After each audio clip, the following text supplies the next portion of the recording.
Rasulillah wa ala alihi wa sahbihi wa man tabi'ahum bi ihsan ila yaumil din, amma ba'd. Kita lanjutkan membahas kitab Al-Mulakhas fi Syarh Kitab Tauhid yang ditulis oleh Syekh Ad-Doktor Shalih bin Fauzan bin Abdullah Al-Fauzan hafizahullah ta'ala. Kita masih membahas bab berkaitan tentang ad-da'wah ila syahadati an la ilaha illallah. Bab anjuran berdakwah kepada syahadat la ilaha illallah. Sudah kita sebutkan berkaitan dengan ayat, kemudian hadis riwayat Abdullah bin Abbas sudah kita jelaskan, sebutkan. Kemudian riwayat selanjutnya walahuma dikeluarkan oleh Bukhari dan Muslim an Sahl bin Sa'ad, dari Sahal bin Sa'ad. Itu bukan?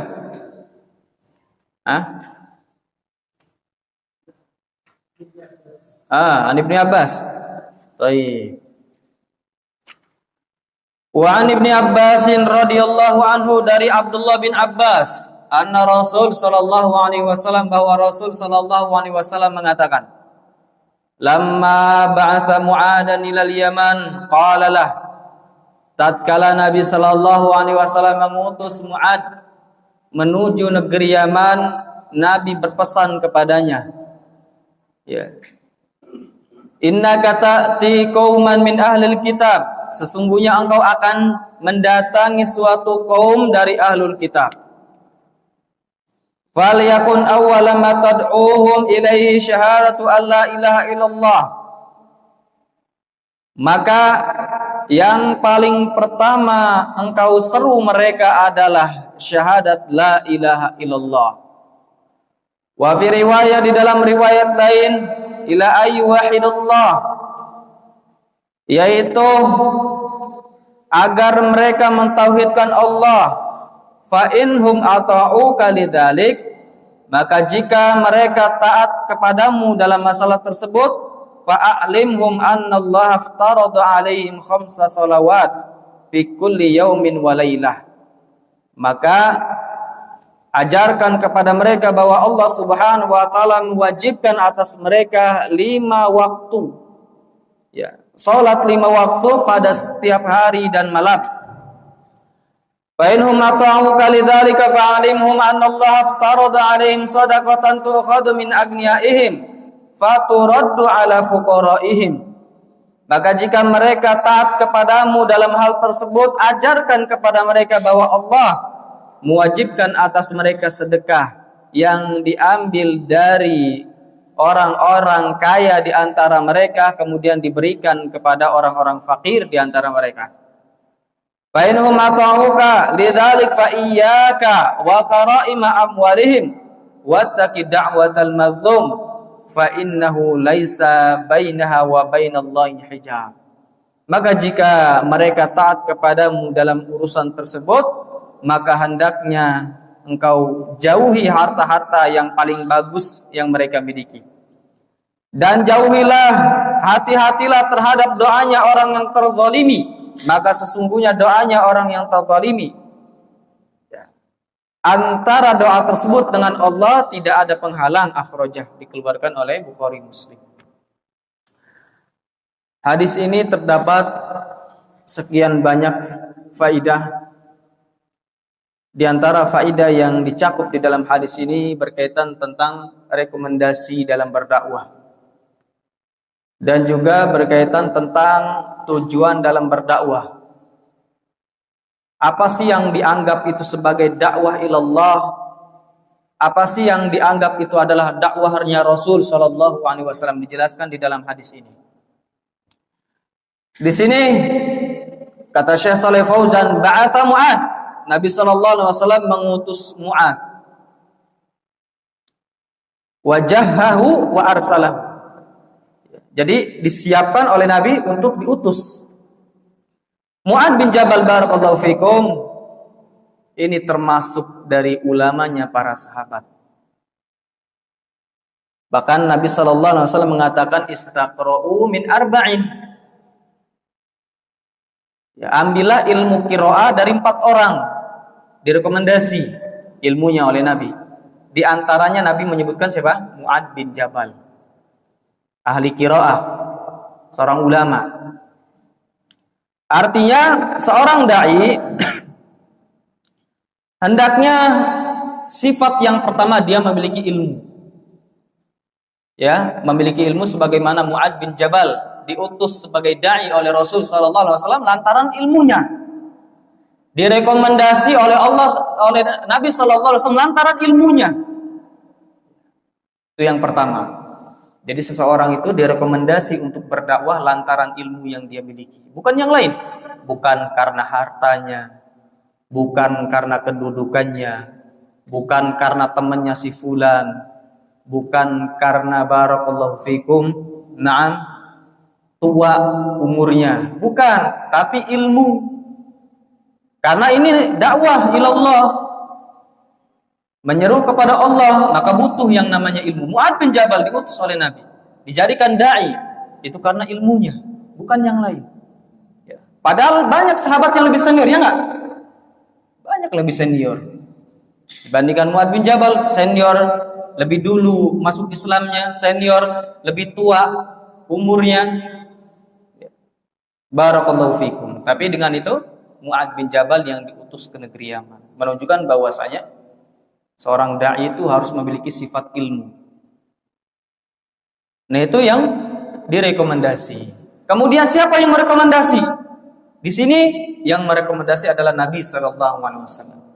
Orang yang berilmu, orang yang memiliki kedudukan di sisi Allah, orang yang mulia.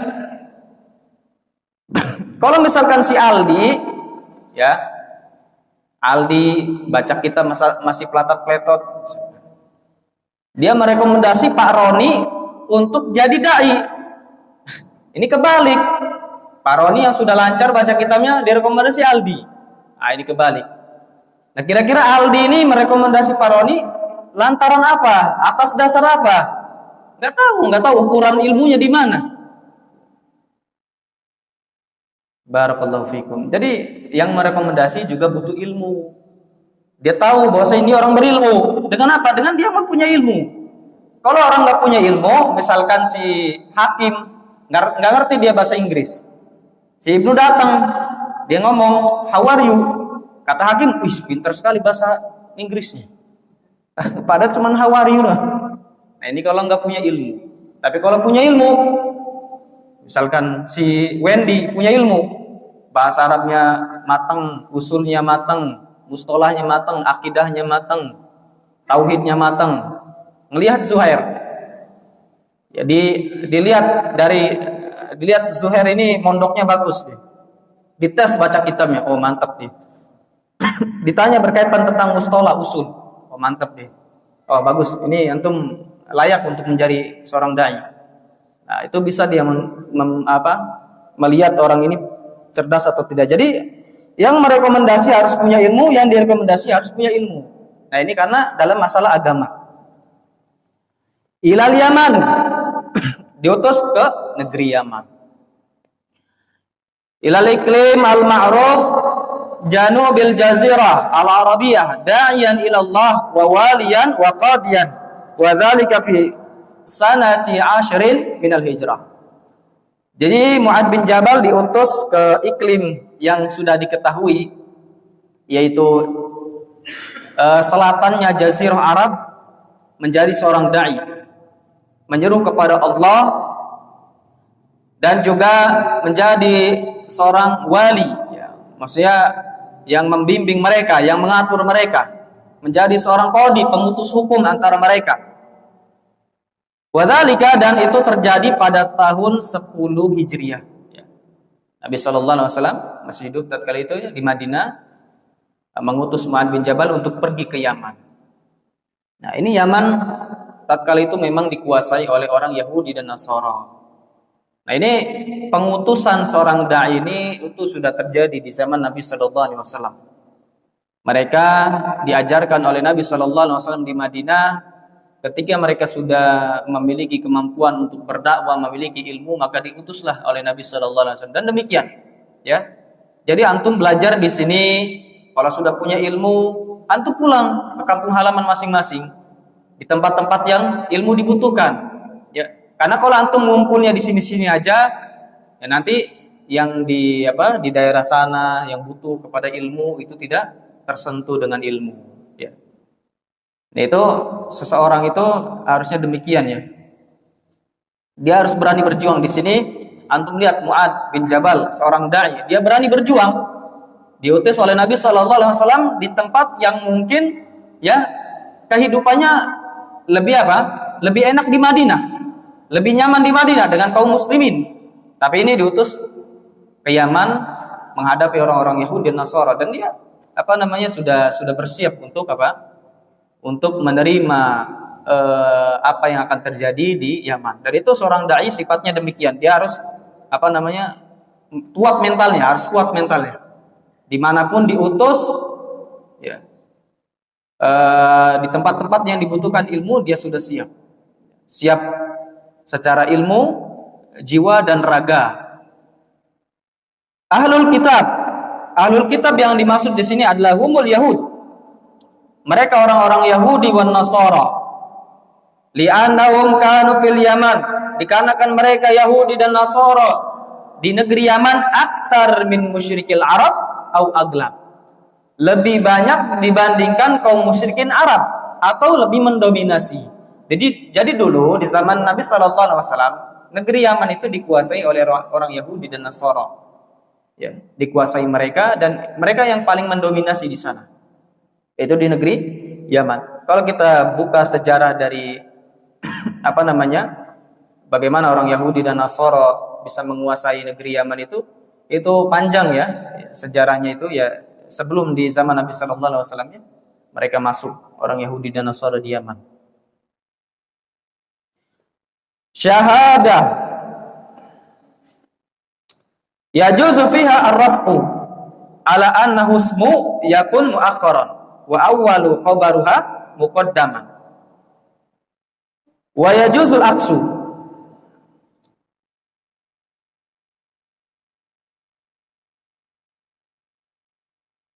Baik, barakallahu fikum.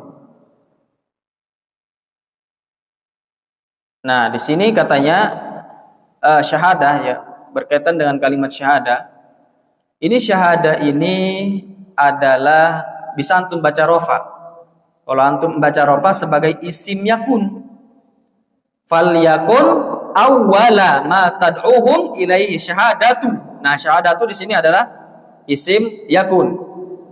Muakharan diakhirkan. Wa awal, sedangkan awal yaitu wa awwala khobaruha muqaddam adalah khobar yakun yang didahulukan. Wa yajuzul aksu. Nah, boleh sebaliknya. Boleh antum baca fal yakun awwalu ma tad'uhum ilaihi syahadata. Boleh.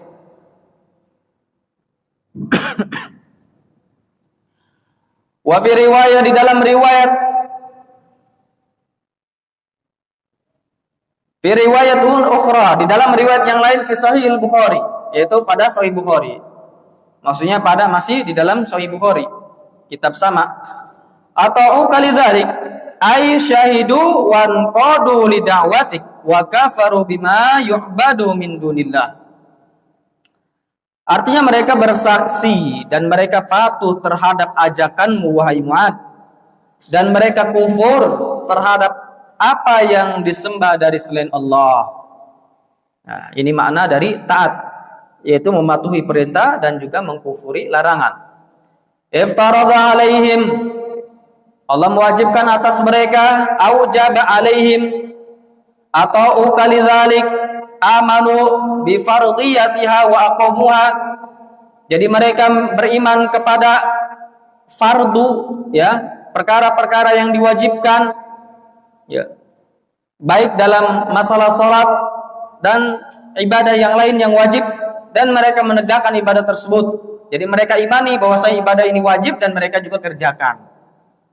Nah, iftarada alaihim shadaqah.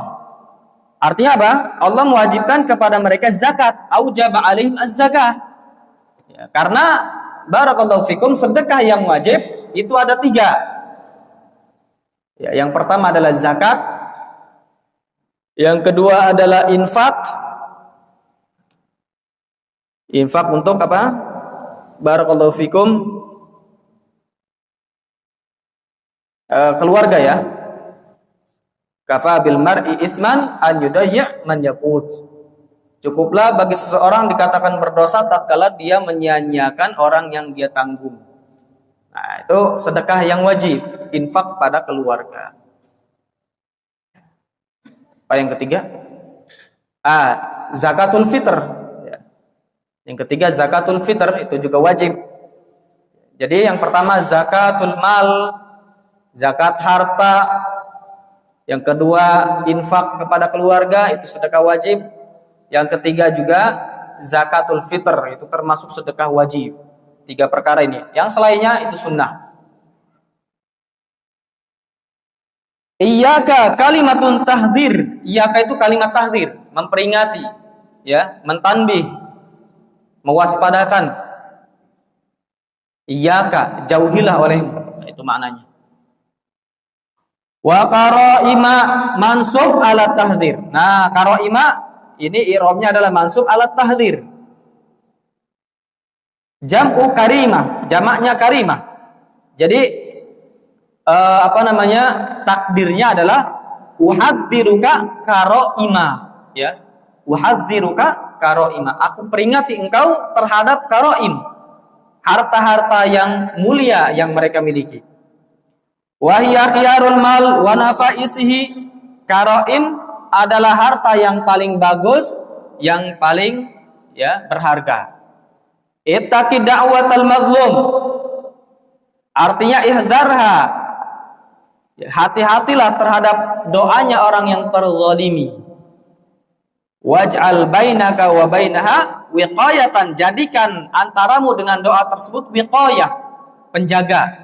Bi fi'lil adli, dengan melakukan perbuatan adil, wa tarkiz zulmi, dan meninggalkan kezaliman. Nah, banyak kezaliman itu ya. Antum ngambil uang temennya itu kezaliman. Si Nanda misalkan diambil uangnya sama seseorang. Nanda berdoa kepada Allah supaya yang ngambil itu tangannya buntung, jatuh, ya. Sehingga tangannya apa? Keseleo. Itu sangat besar untuk diijabah oleh Allah Subhanahu wa taala. Karena doanya seorang yang terzalimi itu tidak terhalangi antara dia dengan Allah.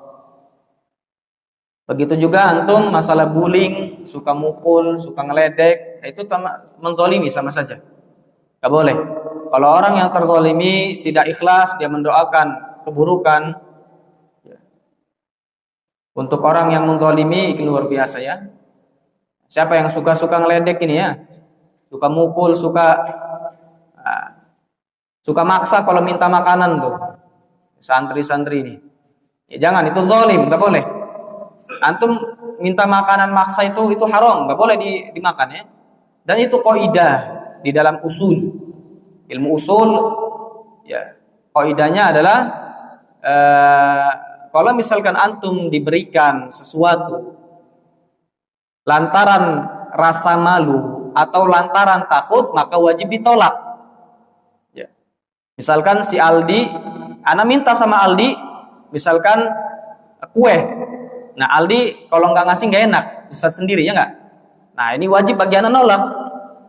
Atau misalkan ana minta ke Aldi kue, Aldi takut kalau nggak ngasih nanti dia nggak bakal diajarin. Ini nggak boleh ana ambil, ana tolak.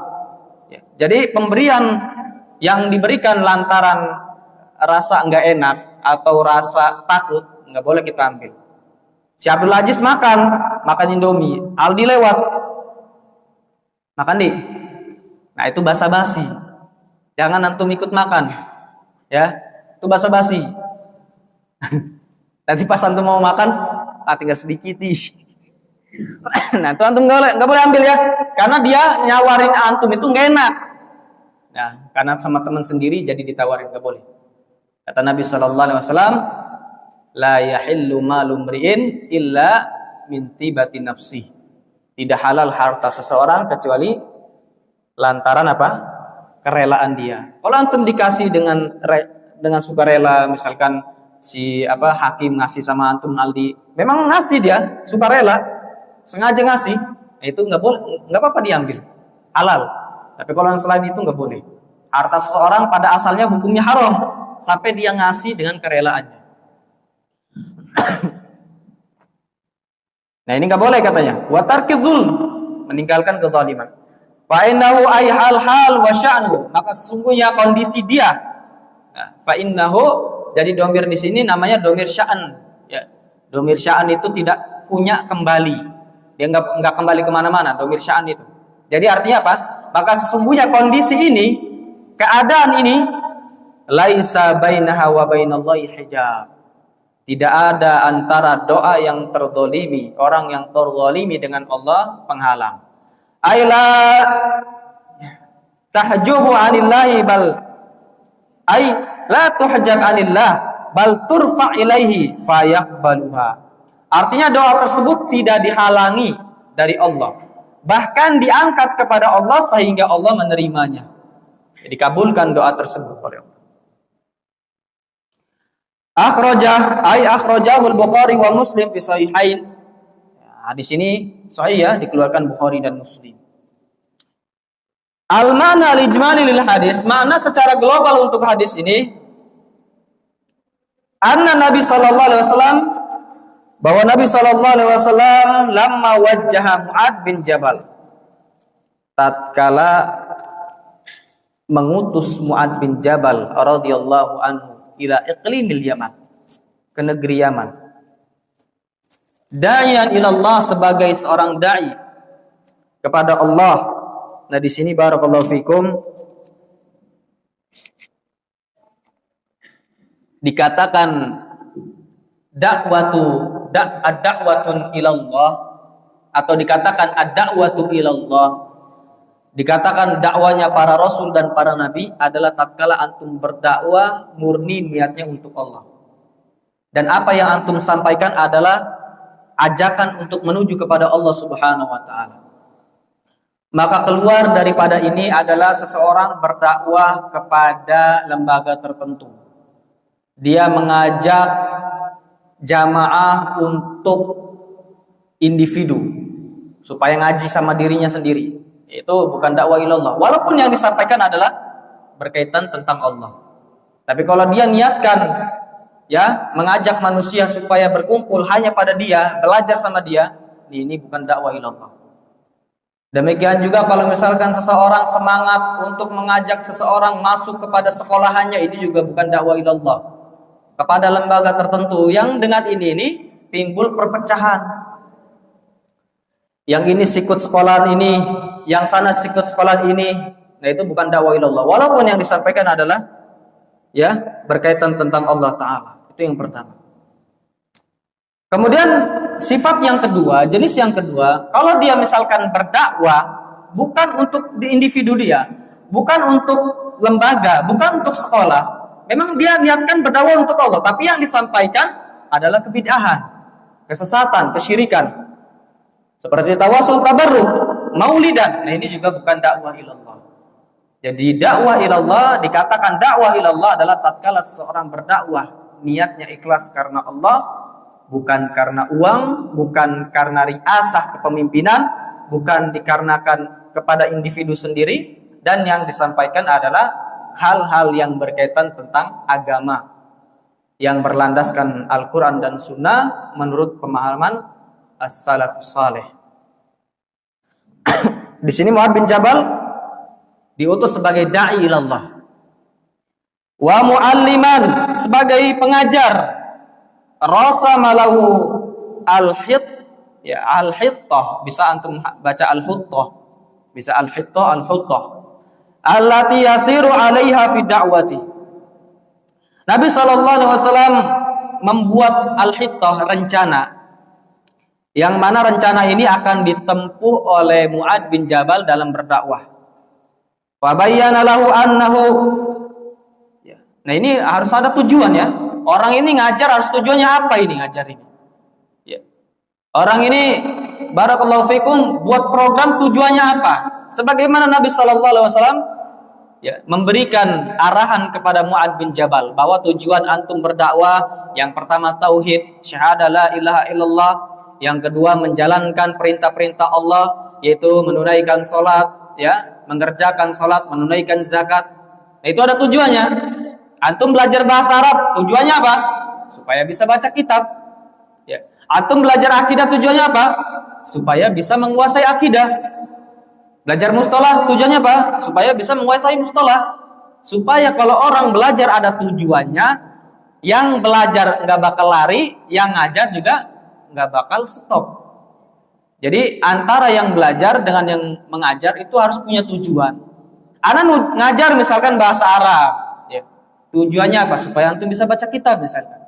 Antum belajar bahasa Arab dengan anak, tujuannya apa? Supaya antum bisa baca kitab. Maka akan awet, istiqomah. Tapi kalau misalkan orang nggak punya tujuan, itu paling sehari, 2 hari, 3 hari hilang. Ya, karena nggak punya tujuan. Dia nggak punya semangat ini untuk apa anak belajar ini. Sama kayak orang kerja. Orang kerja itu masuk terus. Karena ada tujuannya. Setiap akhir bulan dapat gaji. Ya. Tapi kalau nggak ada tujuannya, nggak ada gaji, dia pun kerja ini kira-kira mikir, buat apa ini kerja. Sama. Orang belajar itu harus punya tujuan, harus punya target. Ya, jangan sampai kita bertahun-tahun belajar nggak ada yang didapat. 15 tahun, 20 tahun ternyata apa? Karena kita nggak punya tujuan. Coba kalau orang punya tujuan, dia awal-awal harus mendalami bahasa Arab dulu. Ada tujuannya. 3 tahun atau 2 tahun sudah bisa baca kitab. Berarti sudah bisa baca kitab, pengen ilmu yang lain. Pengen belajar usul. Nah, belajarlah usul 3 tahun. Matang usul. Masih kurang. Tujuan lain mustalah. Dan seterusnya, harus punya tujuan. Sama, orang hidup harus punya tujuan. Wa bayyana lahu annahu sayuwajihu qauman ahla ilmin wa jadalin minal yahudi wan nasara. Maka Nabi menjelaskan kepadanya bahwasanya Mu'adz akan menghadapi suatu kaum yang kaum tersebut memiliki ilmu, yang kaum tersebut sukanya berdebat dari kalangan Yahudi dan Nasara. Apa sih alasan Nabi sallallahu alaihi wasallam menjelaskan? Alasannya liyakuna ala ahbatin limunadharatihim wa raddis syubahi. Agar Mu'adz berada di atas persiapan untuk membantah mereka dan juga menolak syubhat-syubhat mereka. Ya, orang harus tahu. Kalau antum mau ngajar, antum harus persiapan. Ya, supaya apa? Supaya antum tahu apa yang mau disampaikan dan kira-kira penyampaiannya apa, tujuannya, ya, apa yang bisa dipetik untuk diamalkan, apa faedah dari penyampaiannya, demikian. Ya, sebagaimana Mu'adz bin Jabal persiapan sebelum berdakwah, supaya apa? Supaya bisa menyampaikan dengan bagus, supaya bisa menolak kalau ada syubhat. Barakallahu fikum. Summa liyabda'a fi da'watihi bil aham fal aham fayad'un nasa ila islahil aqidah awalan li'annaha al-asas. Kemudian dia memulai fi da'watihi dalam dakwahnya dengan yang paling penting. Kemudian yang paling penting itu dalam apa? Sama, belajar juga demikian. Kita dahulukan yang paling penting. Ya, kalau antum sudah kenal manhaj, sudah kenal ngaji, berarti yang paling penting adalah antum belajar bahasa Arab supaya bisa memahami ilmu-ilmu yang lain, karena bahasa Arab adalah dasarnya. Itu yang paling penting.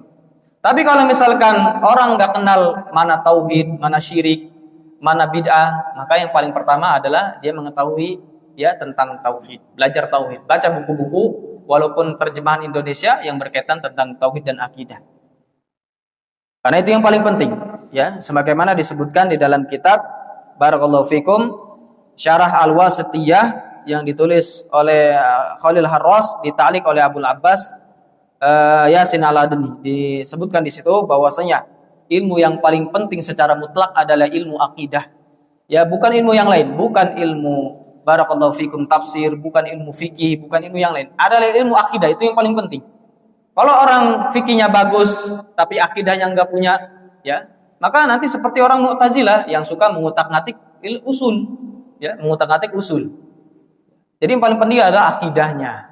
Walaupun seorang sholatnya bagus, ya sholatnya ya sesuai dengan anjuran Nabi Sallallahu Alaihi Wasallam, fikihnya kuat, tapi dia melakukan kesyirikan, maka tidak diterima sholatnya, nggak dianggap. Maka yang paling penting, ilmu yang paling penting secara mutlak dan tidak ada yang membantah adalah akidah, sebagaimana disebutkan oleh Ibnul Qayyim rahimahullah ta'ala. Maka dia menyeru manusia untuk memperbaiki akidah terlebih dahulu, dikarenakan akidah adalah pondasi. Fa idzan qadu lidzalika amaruhum biqamis shalah. Apabila mereka sudah taat, sudah patuh dalam masalah akidah, maka perintahkan mereka untuk menegakkan salat. Ya. Li'anna a'dhamul wajibat ba'da tauhid, karena salat adalah kewajiban yang paling agung setelah tauhid. Merupakan amalan yang paling pertama dihisab adalah salat. Fa idza qamuha amara aghniyahum bidaf'i zakati amwalihim ila fuqara'ihim muwasatan lahum wa syukran lillah. Maka jika mereka menegakkan salat, maka perintahkan kepada orang-orang kaya di antara mereka untuk membayar zakat harta mereka. Kepada orang-orang fakir di antara mereka muwasatan lahum, untuk membuat senang orang-orang yang fakir. Sebagai bentuk syukur kepada Allah. Jadi bentuk syukur dari nikmat yang Allah berikan adalah menjalankan ketaatan kepadanya. Makanya Nabi Shallallahu Alaihi Wasallam tatkala semangat dalam menjalankan sholat malam ditanya oleh salah satu istrinya, bukankah engkau sudah dijamin masuk surga? Kenapa engkau harus repot-repot? Ya, sholat malam, ya, ibadahnya detail. Maka kata Nabi Shallallahu Alaihi Wasallam, ini adalah bentuk syukur terhadap nikmat Allah yang diberikan kepadanya. Ya. Jadi diantara bentuk syukur adalah dia menjalankan kenikmatan tersebut untuk melakukan ketaatan kepada Allah. Tsumma hadzarahu min akhdhi jayyidil mal li'anna al-wajib al-wasatu. Kemudian Nabi sallallahu alaihi wasallam memperingati Mu'adz bin Jabal dari mengambil harta yang paling bagus, dikarenakan yang wajib adalah pertengahan. Enggak juga yang jelek, enggak juga yang paling bagus. Itu yang pertengahan.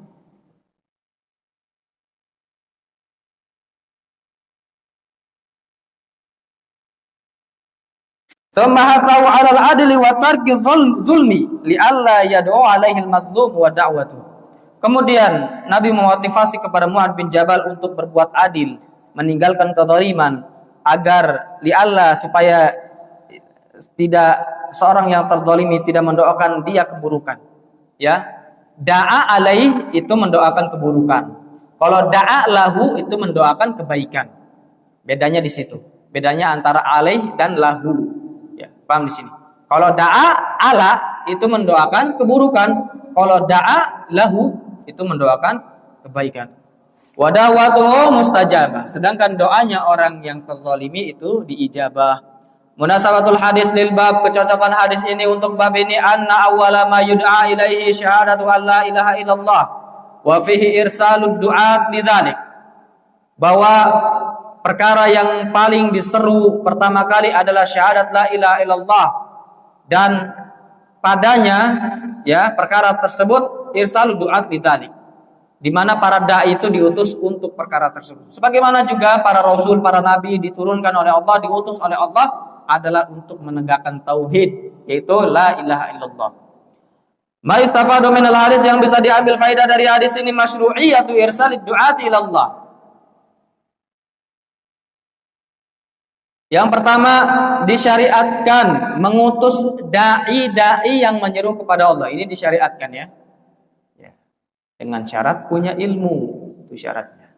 Tapi kalau mengutus dai yang gak punya ilmu, dia cuma modal tekad, bawa kompor dari rumah, bawa stiker, bawa baju, bawa tas besar, ransel, gak punya ilmu, belajarnya baru 3 hari, diutus 40 hari, belajarnya 3 hari, dakwahnya 40 hari. Kira-kira apa yang mau didakwahin? Ditinggalkanlah keluarganya, nggak dikasih makan, nggak kasih nafkah, pulang-pulang numpuk hutangnya. Nah, ini bukan dai namanya ini. Itu konyol namanya. Apa yang mau diseru itu? Kesesatan yang ada. Taib, asaniyah. Asalisa anna ma'ana syahadati an la ilaha illallah tauhidullah bil ibadah wa tarku ibadati ma siwah. Bahwa makna syahadat la ilaha illallah adalah mengesahkan Allah dengan ibadah, yaitu tauhid uluhiyah, dan meninggalkan beribadah kepada selain Allah. Arabi annahu la yahkumu bi islamil la yuhkam bi islamil kafir illa bin nutqi bi syahadatain. Arabi'ah yang keempat, bahwasanya tidak boleh dihukumi seorang yang kafir menjadi Islam, menjadi Muslim, kecuali dengan mengucapkan syahadatain, la ilaha illallah wa anna muhammadar rasulullah. Itu syarat dari diterimanya syahadat. Dia mengucapkan la ilaha illallah wa anna muhammadar rasulullah, dan dia meyakininya, dan yang ketiga dia mengamalkannya. Konsekuensi dari la ilaha illallah, mengesahkan Allah dan meninggalkan kesyirikan. Al-khamisah, yang kelima, annal insana qad yakunu qari'an aliman wa huwa la ya'rif ma'na la ilaha illallah.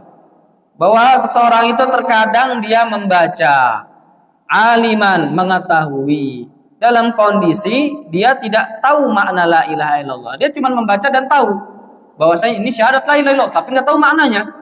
Au ya'rifu wa la ya'mal bihi ka hali ahli kitab. Atau dia tahu, cuman dia tidak mau mengamalkannya, seperti kondisi ahlul kitab. Dia tahu ahlul kitab itu makna la ilaha illallah adalah menauhidkan Allah, meninggalkan kesyirikan. Tahu, tapi enggak mau mengamalkan. As-sadisah, keenam, anna mukhatabatul alim laisat kama mukhatabatil jahil. Bahwa cara menyampaikan kepada orang yang berilmu tidak sama dengan cara menyampaikan kepada orang yang jahil. Innaka ta'ti qauman min ahlil kitab. Engkau akan datang kepada ahlul kitab. Kalau misalkan antum menghitab orang-orang yang tidak berilmu, itu gampang, hanya antum kuasai materi, antum sampaikan supaya dia mengamalkan. Tapi kalau misalkan antum mendatangi orang yang berilmu, orang yang menolak kebenaran, maka antum butuh mencari tahu apa syubhat mereka supaya antum bisa membantah. Nah, itu adalah cara yang ketiga yang disebutkan di dalam kitab Ad-Da'watu Ilallah yang ditulis oleh Ibnu Utsaimin. Jadi cara berdakwah yang pertama dengan hikmah. Cara berdakwah dengan hikmah adalah untuk orang-orang yang siap menerima kebenaran dan mengamalkannya. Maka kita berdakwah dengan hikmah. Yang kedua, berdakwah dengan mau'idah al-hasanah. Al-mau'idah al-hasanah, dengan nasihat yang baik, yaitu bagi orang-orang yang dia menerima kebenaran tapi malas mengamalkannya. Dia tahu ini kebenaran tapi malas mengamalkan. Maka dengan nasihat yang baik, nasihati. Kalau antum mengamalkan ini, antum mendapatkan ini. Kalau antum tidak mengamalkan ini akan mendapatkan azab ini, dosa ini, nasihati. Tapi kalau misalkan yang ketiga, itu dengan wajadilhum billati hiya ahsan. Debati mereka dengan cara yang baik, yaitu orang-orang yang dia tidak mau menerima kebenaran dan tidak mau mengamalkannya. Seperti orang Yahudi dan Nasara. Gak mau dia menerima kebenaran, maka dengan didiskusikan. Itu enggak masalah. Adapun hadis yang mengatakan barang siapa yang meninggalkan perdebatan walaupun dia benar, maka dia akan dibangunkan rumah di tepi surga. Nah, ini hadis berkaitan tidak mutlak, tidak mutlak. Bahwa di sini antum boleh berdebat kalau dalam masalah agama. Kalau ada maslahat untuk agama boleh. Yang enggak boleh itu apa? Antum berdebat dalam masalah masalah dunia. Yang enggak ada manfaatnya, antum berdebat. Masalah jalan antum debati, si Aldi sama si Wendy. Enggak, jalannya ke kiri, enggak ke kanan sampai berantem di situ. Masalah jalan. Nah, itu yang harus ditinggalkan. Nah, hadis itu untuk itu, berdebat terhadap sesuatu yang enggak ada manfaatnya. Walaupun antum benar, tapi enggak ada manfaatnya. Sama-sama antum di sini. Misalkan si Wendy, si Aldi berdebat masalah jalan menuju Lampung. Kata Wendy enggak, dia jalan kanan itu lebih dekat. Kata Wendy enggak, arah kiri, ke kiri itu lebih dekat lagi. Enggak, katanya. Ya terus saja. Dan itu terjadi di Yaman. Terjadi di Yaman, ada ikhwan itu. Sudah lama padahal. Cuman debat masalah jalan yang di Jakarta. Ribut ya. Kayak begini nih orang Orang enggak ada kerjaan. Debat hampir berjam, setengah jam atau 1 jam kita lihat itu malam. Lama-lama suaranya tinggi. Debat cuma masalah jalan. Nah, ini debat yang demikian itu yang harus ditinggalkan. Walaupun si Wendy benar, ternyata memang jalan kanan itu lebih dekat. Walaupun benar, maka harus ditinggalkan. Nah, ini kalau misalkan perdebatan yang demikian itu ditinggalkan atau tinggalkan dalam kondisi antum benar, antum mendapatkan apa? Surga. Tapi kalau antum di debat masalah agama, antum tahu cara membantahnya, antum tinggalkan, antum biarkan, nah ini kerusakan. Yang ada kebenaran tidak akan tersebar kalau antum diam. Maka yang wajib adalah kalau antum punya ilmu, antum sampaikan kebenaran. Baik. Asabi'atan bi ala annahu yanbaghi lil insani khususan ad-da'ya ayyakuna ala basirah. Peringatan bahwa sepatutnya bagi seorang manusia, terkhusus bagi seorang dai, tatkala dia berdakwah harus punya ilmu. Ini wajib. Min dinihi, ilmu tentang agama, dari agamanya, liyatalakhas min syubhatil musyabbihin wa dzalika bi talabil ilmi. Supaya bisa lepas dari syubhatnya orang-orang yang menyimpang, orang-orang yang memiliki syubhat. Yang demikian itu dengan cara menuntut ilmu. Kalau nggak pernah menuntut ilmu, nggak tahu mondok di mana, nggak tahu belajar di mana, tahu-tahu menjadi dai, bahkan yang ada dia belajar dengan ahlul bidah, dia belajar dengan orang-orang menyimpang, tahu-tahu menjadi dai, nggak layak, ya, karena kerusakan yang ditimbulkan. Atau dia belajar agama dengan otodidak, baca HP misalkan, dia baca di HP, ngelihat apa namanya, misalkan ya misalkan artikel-artikel yang berbahasa Indonesia misalkan, belajar sendiri, ya nggak ada gurunya, nggak mendengarkan rekaman, tapi baca-baca sendiri, kemudian berdakwah, khutbah, ya mengajar seperti ini, ngisi kajian, ini nggak layak, luar biasa ya kawan. Itu yang banyak yang ditimbulkan itu bukan kebaikan, tapi ya keburukan yang banyak ditimbulkan nanti. Mungkin nggak terasa, kalau dia menyampaikan saja mungkin nggak ada masalah lah. Ya, misalkan dia menyampaikan sesuatu yang dia hafal dari artikel-artikel tadi, mungkin benar, sesuai. Tapi kalau misalkan ada pertanyaan dari jamaah, karena dia merasa nggak punya ilmu, tapi kalau nggak jawab dia malu, dijawablah dengan serampangan. Nah itu kerusakan. Ya. Asamina anna shalah azamul wajibat ba'da syahadatain. Bahwasanya salat adalah kewajiban yang paling besar setelah dua syahadat. At-tasi'ah yang kesembilan anna zakat aujabul arkan ba'da shalah. Bahwasanya menunaikan zakat adalah rukun yang paling besar setelah rukun salat, setelah kewajiban salat. Al-ashirah yang ke-10 bayanu masrifin min masarifiz zakah. Menjelaskan tentang siapa yang berhak untuk menerima zakat. Tempatnya siapa? Wahum al-fuqara. Ya, yang paling pertama yang berhak menerima zakat adalah fuqara, orang-orang fakir. Wa jawazul iktisar alaih. Ya, boleh juga membataskan atas mereka. Boleh juga membayar zakat kepada abirus sabil, kepada orang yang sedang berada di perjalanan. Al-hadi asyarah yang ke-11 annahu la yajuz akhduz zakati min jayyidil mal illa birada sahibi. Gak boleh seseorang mengambil zakat dari harta yang paling bagus kecuali diridhoi oleh pemiliknya. Ya. Ini antum minta sedekah yang ada di tangan emas, diambilnya pula. Yang ada di dompet uang, diambilnya pula berjuta-juta, nggak boleh. Yang ada di dompet berupa kunci mobil diambil pula, nggak boleh. Dengan embel-embel sedekah katanya, supaya dibalas dengan berlipat-lipat ganda. Emas lagi dipakai diambil. Ini kayak apa, nanti dibalas dengan berlipat ganda. Ada uang diambil semuanya di dompet. Ya, ada kunci mobil. Nah, ini juga nih katanya. Ini sedekah untuk supaya kamu bersedekah dengan Alphard nanti akan diganti dengan Lamborghini. Nah, ya nggak boleh. Itu kadang orang ngasih itu malu.